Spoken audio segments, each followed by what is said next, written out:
Mashiach wird kommen, eintagsjahr oimen meomen, das ist wahr.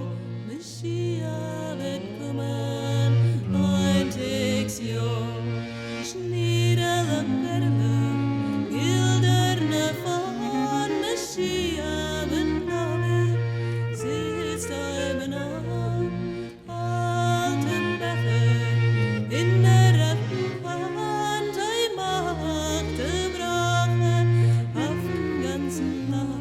I was born in Sarajevo, what was then Yugoslavia, and it's currently Bosnia and Herzegovina. I was born in 1929, and I remained in Sarajevo until I was 12, or 1941, when the Germans invaded the city. We assumed that the Germans, a civilized Central European nation, will be hard and difficult on men of daft age, but we also assumed that they would not harm women and children.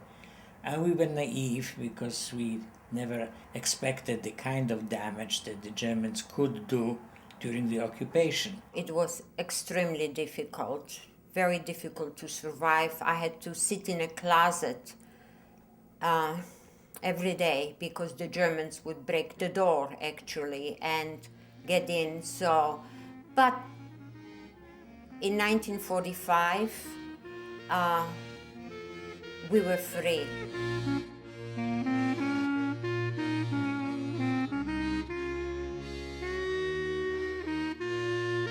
I joined Italian POW train from Salzburg on the way to Italy.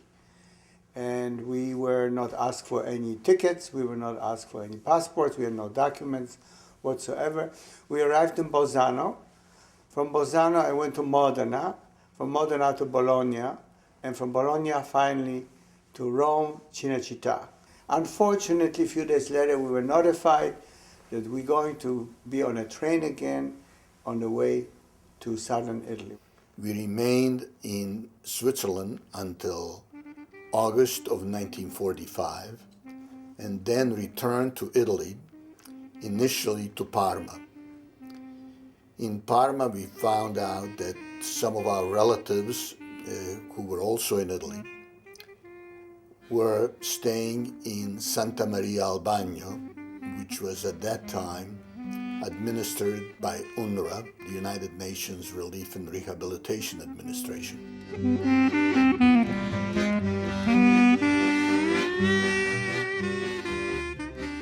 When my mother and I arrived in Santa Maria dei Bagni, I stood there and I said, my God, this is heaven on earth. 2 giorni dopo l'arrivo ho preso un asciugamano, ma ho fatto il viaggio giù al mare, così adesso credevo che la nostra vita sarebbe stata molto, molto più facile, avevamo libertà. And I was quite impressed because the weather was beautiful, it was peaceful, it was free. I mean, when I was free, I didn't have to be afraid.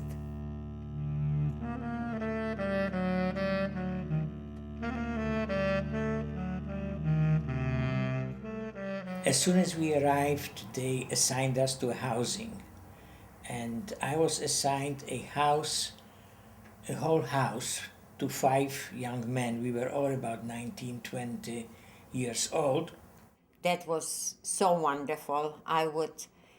The first thing is I would jump from the window because it was on the first floor and I would swim in the sea. My family actually stayed in the upper part, not down on the beach, but in the part that then was called Santa Croce and it's called today Mondo Nuovo. And it was the area that primarily accommodated families. So they were basically housed in homes. They were probably vacation homes of different Italians who were not able to use them because of the war period.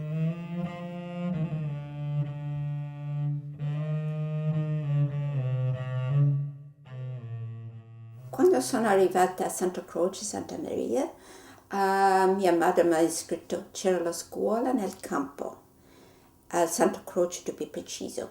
Mi ricordo che c'erano due Hayal, erano soldati israeli, che loro erano in quella scuola e insegnavano un po' di ebreo. And I never had any education, only 5, 6 grades, that's all.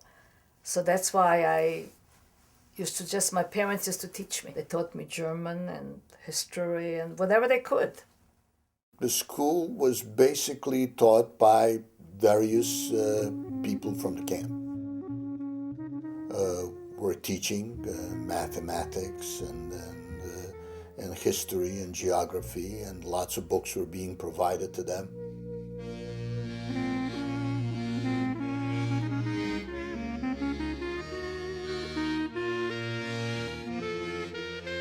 We were, of course, through several years of German domination. Yiddish is not all that different from German, and I assume anybody who spoke Yiddish could understand most of the German, and anybody who acquired or knew German otherwise would have been quite able to communicate in Yiddish. Most of our personal communications was in Polish.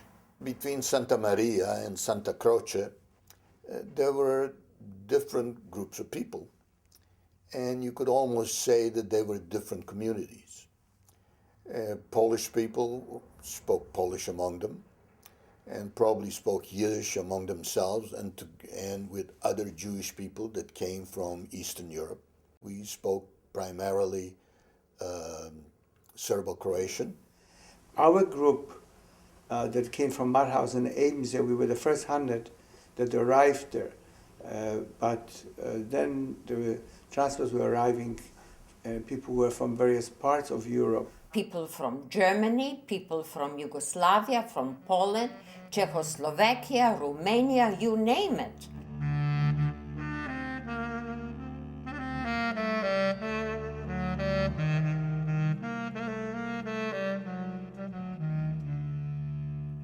The majority of the people in Santa Maria wanted to go to Israel.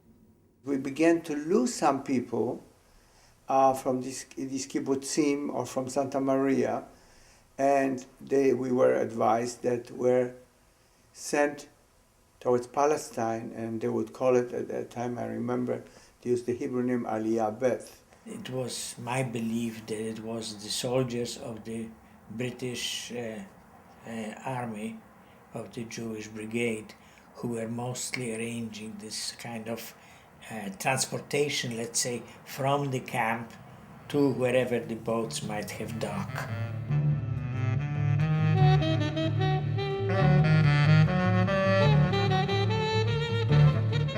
I think that Santa Maria, Albania, was my transition from an abnormal life to a normal life. Coming to Santa Maria, it was really a matter of starting anew.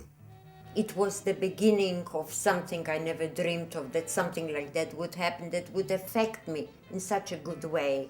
It was a healing place where we were able to achieve a mental, psychological balance. Quando mi ricordo di Santa Maria sono gli anni più belli della mia gioventù in certo senso, perché erano i primi anni della libertà, della sicurezza.